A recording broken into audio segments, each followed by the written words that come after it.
Pura-pura bahagia. Lagi-lagi Anita dibuat terhenyak oleh perkataan Aisyah.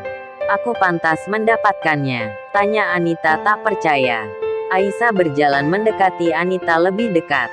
Terlepas dari berapa lama kalian menjalin hubungan, apapun cerita sebenarnya, bagaimanapun kondisi dan perasaan kalian, jangan berharap ada yang bersimpati pada hubungan kalian lagi. Karena bersikukuh mempertahankan cinta kalian hanya akan menganugerahi kalian dengan cap kotor saja. Perebut suami orang, itu mungkin gelar yang akan Anda dapatkan jika orang tahu jika kekasih Anda sebenarnya sudah memiliki istri. Anita membelalakan matanya. Tak percaya Aisyah berani berbicara seperti itu kepadanya. Aku tidak merebut Alfian dari siapapun, apalagi darimu. Kamu yang tiba-tiba datang. Di antara kami, aku dan Alfian saling mencintai. Sedangkan kamu menikah dengannya hanya karena perjodohan. Tidak ada cinta di antara kalian.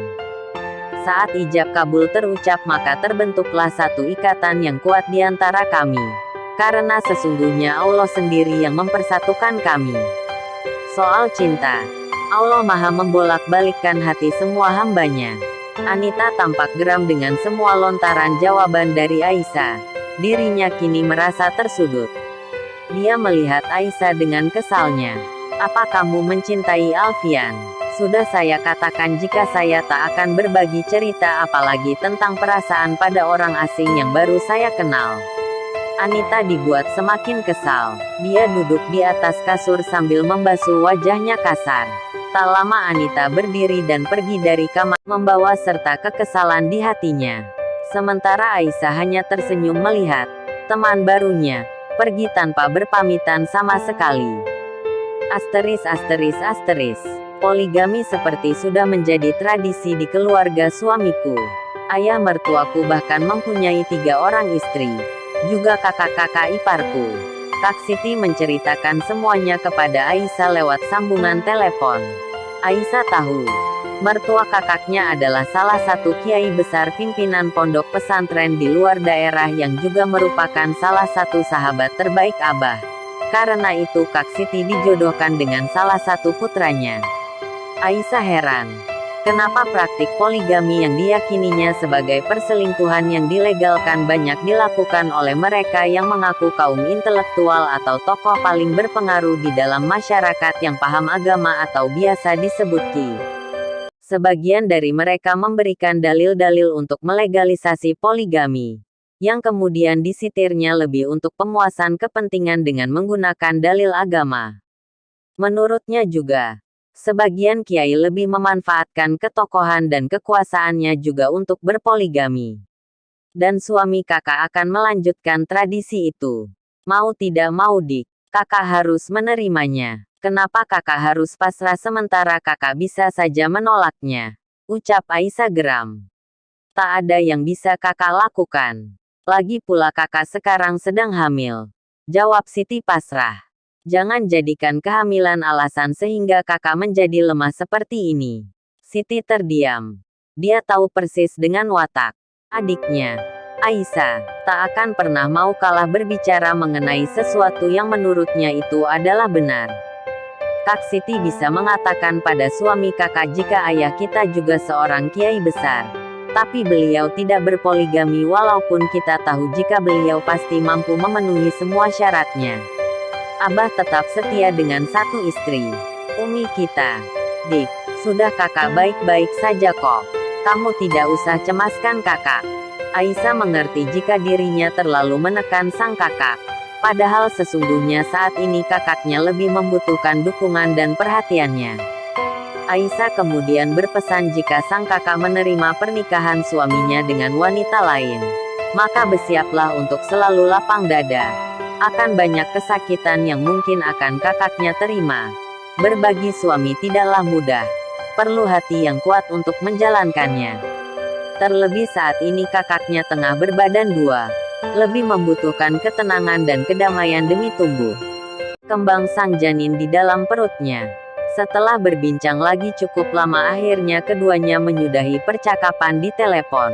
Aisyah kemudian tampak termenung memikirkan semua perkataan kakaknya tentang poligami yang katanya sudah menjadi tradisi bagi keluarga mertuanya. Jika seperti itu, maka seharusnya Abah sudah pasti tahu akan praktik poligami di keluarga besannya. Lalu kenapa Abah masih tetap menjodohkan Kak Siti dengan putra dari keluarga itu? Asteris. Alfian kembali pulang ke apartemennya dengan terburu-buru. Setelah mendapat telepon dari ibunya jika sang ayah tiba-tiba sakit. Sesampainya di rumah, Alfian segera mengetuk pintu kamar Aisyah. "Bersiap-siaplah, kita akan pulang sekarang," ucap Alfian walaupun pintu belumlah terbuka. Tak lama Aisyah masuk dengan menjinjing sebuah tas besar di tangannya. "Saya sudah siap." Alfian kini tahu jika ibunya pasti juga menelepon Aisyah. "Tunggulah sebentar, aku ganti baju dulu." Beberapa saat kemudian keduanya segera turun ke parkiran mobil dan segera melajukan kendaraannya. Alfian tampak sangat khawatir. Wajahnya menunjukkan kecemasan mengingat jika ayahnya mempunyai riwayat penyakit jantung. Dia takut jika penyakit sang ayah kambuh kembali. Berkali-kali dia terus melakukan panggilan telepon dengan sang ibu, memantau keadaan ayahnya yang kini sudah dibawa ke rumah sakit yang dekat dengan rumah mereka. Aisyah tahu jika suaminya sedang sangat cemas. Namun dia tak bisa melakukan apapun. Hanya terus berdoa di dalam hati semoga Allah memberikan kesehatan dan umur yang panjang pada ayah mertuanya. "Di hadapan ayahku nanti, tolong bersikaplah seolah-olah rumah tangga kita baik-baik saja," ucap Alfian tiba-tiba. Aisyah terdiam.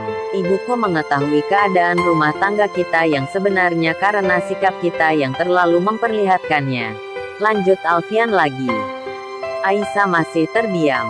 "Karena itu di hadapan ayahku nanti, kita akan berpura-pura jika kita bahagia." Alfian kini melirik Aisyah yang sedari tadi hanya terdiam tak merespon perkataannya. Untuk kali ini Aisyah mengangguk kecil membuat Alfian lega. "Aku tahu ini sulit, berpura-pura bahagia." Alfian tersenyum sinis.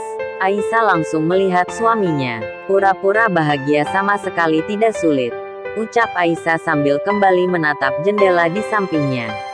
Alfian melihat istrinya. "Bagimu mungkin tidak, tapi bagiku sulit menjadi orang yang sok bahagia. Bagiku ada yang lebih sulit lagi. Daripada hanya sekedar tersenyum pura-pura bahagia, yaitu di malam hari berusaha menangis tanpa suara. Tak ingin mengusik penghuni lain di rumah yang sama."